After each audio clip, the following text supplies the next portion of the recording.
Aber Pete duk Hashem ya kajingteng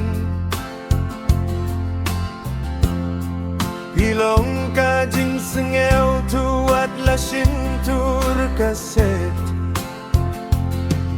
Kisngi ki ait stet pahaba pidon ringkat badnya Kiklur pernai kimlanu jorbat jing syai banilla Komin sim jonga ngan yai perja Komin sim jonga ngaya diapi Kijing pasyao kasur jing yatip lem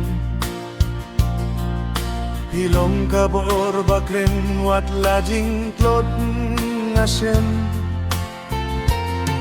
Kisngi anga kisngi blad bahaba pikam pajinanga Saudong lingwir pay ba syait ko jingit panila Komin sim jonga nganyay perta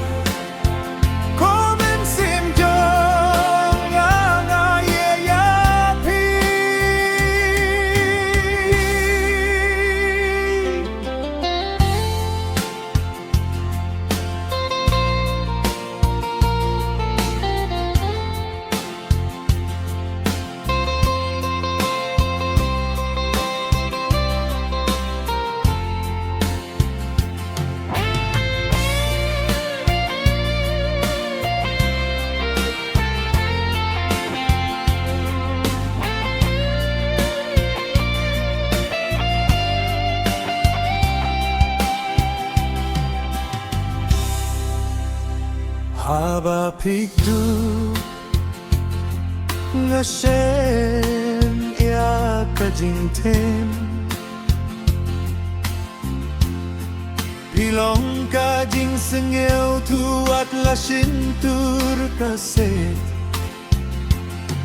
Kisngi ki ait stet bahaba pidon ringkat badna Kiklur pernai kimlanu jorbat jing syai banilla Komin sim junga nanggai perta Komin sim jonga ngaye diapi Kijing pasyao kasur jing yatip lem Hilong kabor bakren wat lajing klot ngasem Kisngi anga kisngeu blad bahaba pikam pajinanga Saudong lingwir